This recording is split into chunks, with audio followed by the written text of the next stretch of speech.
Let's kick it off with the good news. We still have 4 teams on a bye this week, but outside of Javonte Williams, you're not really missing anyone detrimental to your roster. I'm sure you would love to have Chase Brown, but you'll survive a week without him. Tony Pollard and Tajay Spears were not moving the needle for me. Kareem Hunt, Brashard Smith, we'll do okay without them, and Isaiah Pacheco has been injured.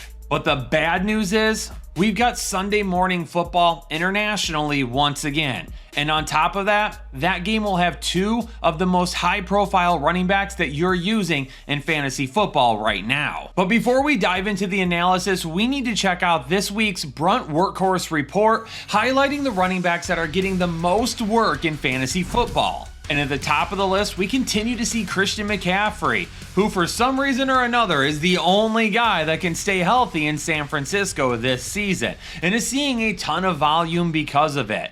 Maybe a surprise name inside the top 5 is Devon Achane. He is getting tons of work right now, and he's had a really solid floor all season long because of it. And you know what name is really grinding my gears on this list? Alvin Kamara. The dude is 18th in touches right now, and he can't have a fantasy viable performance to save his life. His volume is getting worse, his fantasy value is absolutely tanking, and in today's show, we're going to discuss whether or not he should be a permasit moving forward. And a big thanks to BRUNT Workwear, who offers you high-performance workwear for any job, the same way some of these running backs offer you a high-performance workload for your fantasy roster. BRUNT can offer you all-day comfort, heavy-duty durability. It's made for any trade, and the best part about this is use the link down in our description below or head on over to bruntworkwear.com. And when you use code HEADLINERS, you can try it risk-free on the job site, plus $10 off of your order. So if you are in need of some high performance workwear, BRUNT are the people that you should be working with,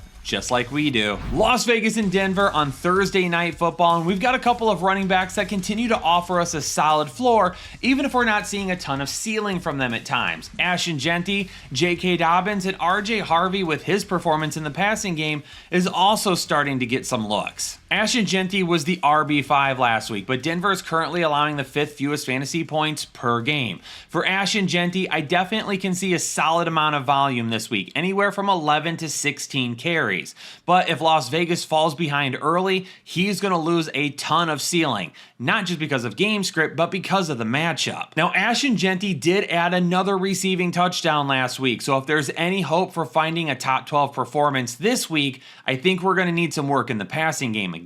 RJ Harvey has 3 straight games with a receiving touchdown. And even though he's not seeing a ton of volume or even consistent volume, his ability to score in the passing game is making him a fringe start as of right now. J.K. Dobbins continues to have a solid floor. He sees more touches than RJ Harvey. He's on the field more often than RJ Harvey. He hasn't reached his ceiling in a few weeks, but that's okay. Still give us 70 yards with a shot at a touchdown every single week, and you'll still find your way into our lineups. Bijan Robinson and Jonathan Taylor will meet over in Berlin this week for an international game kicking off at 9:30 a.m. on Sunday morning. And if you're a member of the channel, just want to let you know, quick heads up, this week the members only live stream will not be on Sunday morning. It will be on Saturday night instead. We're going to go live Friday and Saturday night being members only. So then Sunday, you can kick back, enjoy the game, and I'll be in Discord to help with any last minute updates. Since Bijan Robinson had 170 rushing yards against Buffalo a few weeks ago, he's had 40,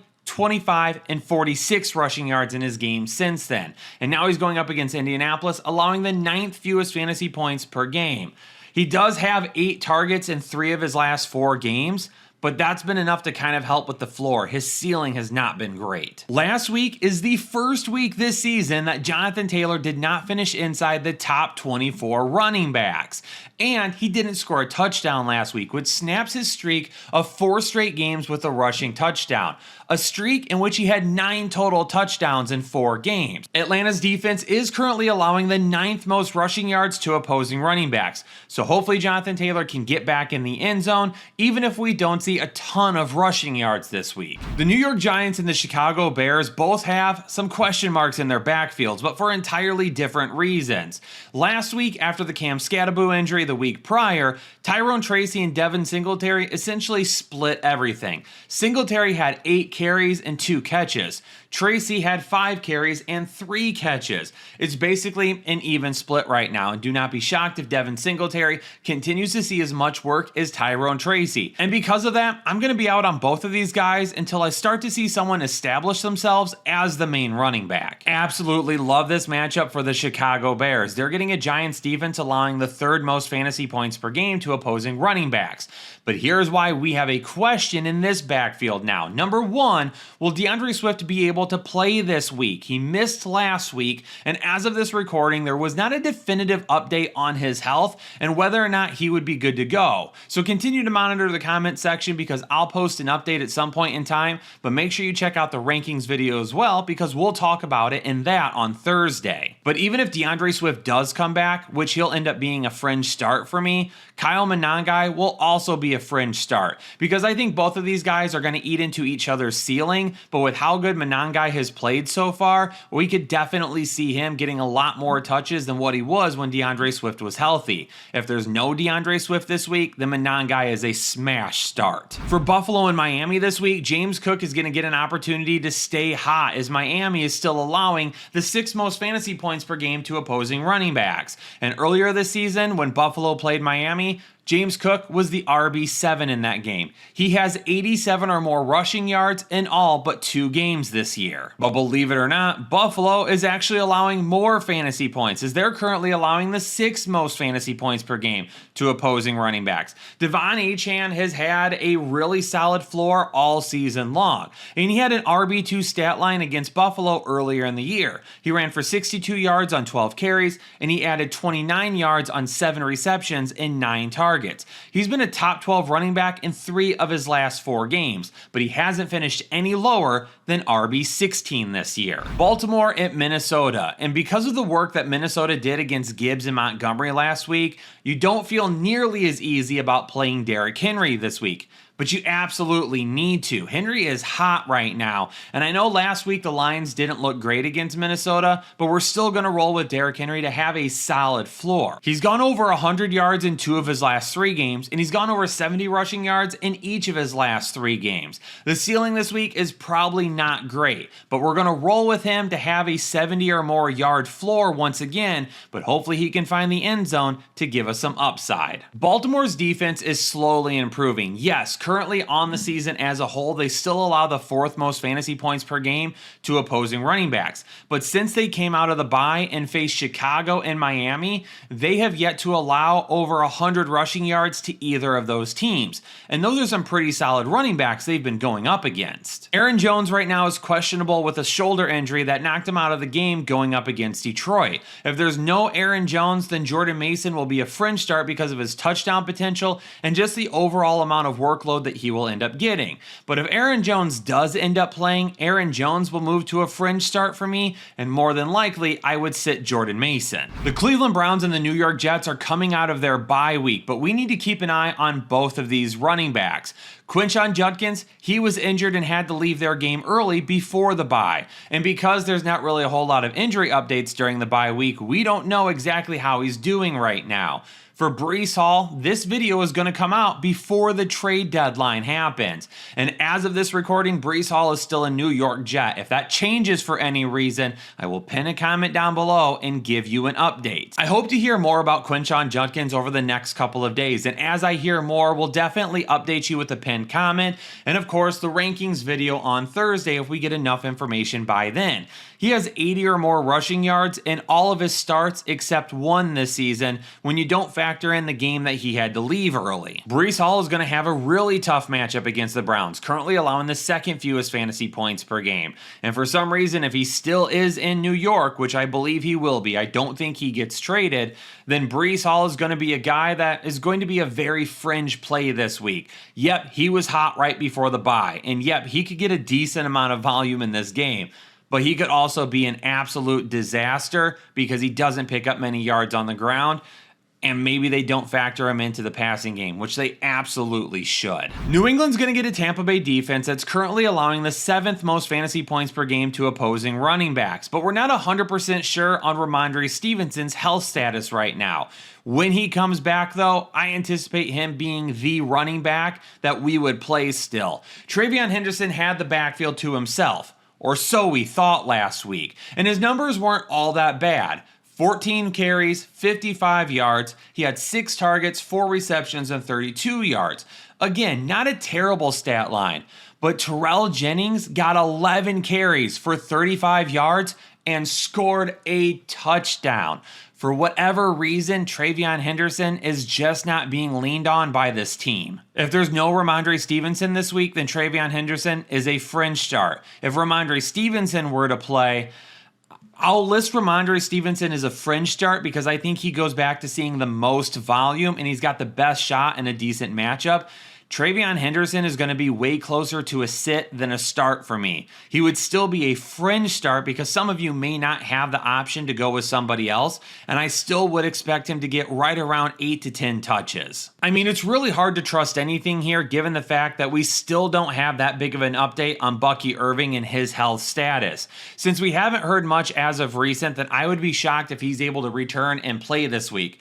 But we'll keep an eye on it, and I'll list him as questionable right now. For Rachaad White, I mean, he had a little bit of upside when Bucky Irving first left, but since then, he has back-to-back RB30 finishes. He's not even really doing a whole lot right now. So more than likely, until Bucky Irving returns, I would only be using Rachaad White in an emergency situation. It's unfortunate, and more than likely, he's going to go down as one of our biggest misses of the offseason. But Alvin Kamara is a perma-sit for me moving forward. He is not at all being utilized in the way that he should be in this offense. He's barely getting any targets, he's not doing anything on the ground, and he's not scoring touchdowns. And last week might be the lowest of the low so far this season. 6 carries for only 14 yards, and he only had 3 targets in the passing game. He caught 1 for 3 yards.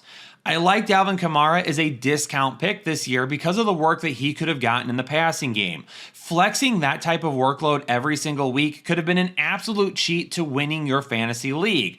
But you also know that I've shown concerns about Alvin Kamara for a couple of years now because his efficiency on the ground continues to get worse and worse. So if he wasn't going to get that work in the passing game, it was going to be tough to play him every single week. And unfortunately, the work in the passing game has not been there. Chuba Hubbard only had 5 touches last week. Rico Dowdle had 27. It's clear who the number 1 running back is. And Rico Dowdle only has 3 starts this season and is still number 3 in the league in rushing yards right now. Dowdle is the guy moving forward. The Jacksonville and Houston matchup may offer one of the most bland running back matchups of the entire week. Travis Etienne has been basically on a downward spiral, I feel like, since the first few games of the season. He has not offered any upside since then. I mean, this is a tough matchup going up against Houston this week, who has been very good at limiting fantasy points to all positions across the board. Tutin did score his 2nd rushing touchdown of the season last week, and you're going to wonder if he starts to see a little bit more work as well. Travis Etienne still saw substantially more volume, but at what point does that start to go away if he doesn't pick it up? Nick Chubb and Woody Marks are basically still split in the backfield right now, and Jacksonville is currently allowing the 10th fewest fantasy points per game to opposing running backs. After having back-to-back RB18 performances by Woody Mark, he decided to show up last week and be the RB42. This matchup is tough. There hasn't been a whole lot of consistency. They're both still seeing touches. I'll go with Woody Marks as a fringe start because he's more explosive right now, and he helps a little bit more in the passing game. I'm pretty sure if we held a vote for who had the biggest mess in their backfield this season, Arizona would likely get several of those votes. James Conner is gone. Trey Benson stepped in. He got injured almost immediately. He's been gone since then. And now we don't even know who's going to be the main guy. Bam Knight was supposed to start a couple of weeks ago. Michael Carter ended up playing still. Michael Carter was cut last week. brought back to the practice squad, and then ended up getting first team reps at the end of the week, which freaked everybody out because they all thought that Bam Knight was going to end up being the guy. When in fact, Michael Carter didn't end up doing anything on Monday Night Football, and Emari Demercado, who was questionable all week, ended up leading the backfield. If you had to pick one guy right now, it would probably be Demercado. Even though I don't want to risk it with any of them, Trey Benson could be back fairly soon, but because we haven't had a ton of updates on him so far, I don't think it's this week. We could probably still be a couple of weeks out. I would rather play real life Frogger on an LA freeway than try to figure out if I should play Kenneth Walker or Zach Charbonnet on any given week. It doesn't make a ton of sense. On one hand, I can kind of see what Seattle is doing. They want to keep Kenneth Walker healthy, so they're going to split touches and they're going to get Zach Charbonnet work. But at the end of the day, Kenneth Walker continues to be a far more efficient running back than Zach Charbonnet. Zach Charbonnet this season has one run for more than 10 yards. He is not a big play running back right now, and he's getting work in the red zone. Even though Kenneth Walker offers more upside on a play-by-play basis, he's just not getting enough touches. And this passing game is working really well right now, so that's another reason why we're just not seeing a ton of the run game. For LA and San Francisco this week, Kyren Williams will end up being a start, but I can see why some of you might be a little frustrated that his ceiling just hasn't been as good in years past. And part of the reason why is Devontae Adams. When they get inside the red zone, inside the 15, the 10, the 5, Matthew Stafford is still throwing the football quite a bit. And because of that, Kyren Williams is not getting as many goal line carries as he once was. He did score last week, which was great, but towards the beginning of the game when Tyler Higbee got that touchdown inside the 5, people were not super happy about it if they had Kyren Williams in their lineup. Yes, the Rams are currently allowing the fewest fantasy points per game to opposing running backs, but Christian McCaffrey was also the RB6 the last time these two teams got together. He had 82 receiving yards and a touchdown while adding 57 rushing yards on the ground, and even though he ran for less than 3 yards per carry, it's that work in the passing game that continues to prop him up. There are a lot of fantasy owners that need Jahmyr Gibbs to get back on track last week and need David Montgomery to be more consistent. Jahmyr Gibbs had a down week last week, and it's probably his worst performance since the beginning of his rookie season. That's going to happen from time to time. I expect him to bounce back this week. David Montgomery is far more concerning. He ended up scoring a touchdown last week, which was absolutely great. But then he gave away a costly fumble. And because of that, not only did that help lose that game for the Lions, it took away fantasy points and it took away more opportunities for him. We need him to get back on track. We need him to lock in. We need a little bit of a better floor as well. This matchup, I like it for him with no Jaden Daniels on the other side. I could see Detroit controlling this game way better than they did in the playoffs last season and really focusing on running the football this week. Detroit's defense currently allowing the third fewest fantasy points to opposing running backs. Aaron Jones did do well against them last week, but Ja'Cory Crosky-Merritt and Jeremy Nichols are not Aaron Jones. Ja'Cory Crosky-Merritt has been no higher than RB35 in 4 straight weeks now.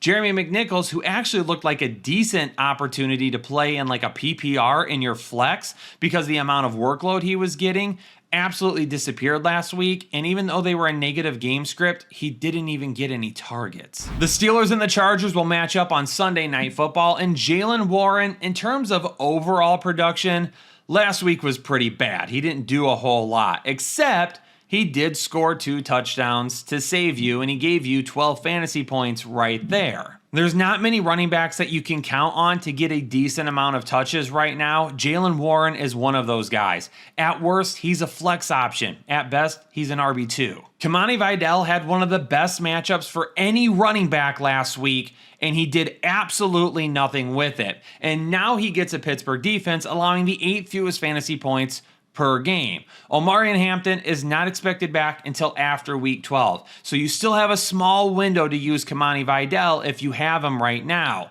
But Kamani Vidal, unfortunately, did not show us a whole lot last week, and this matchup is not any better. We've got a great running back matchup on Monday Night Football with Saquon Barkley and Josh Jacobs. Now, right now, the Green Bay Packers are allowing the 6th fewest fantasy points per game. And prior to the bye week, Saquon Barkley was dealing with a groin injury, so unfortunately, he may still be a little bit banged up right now.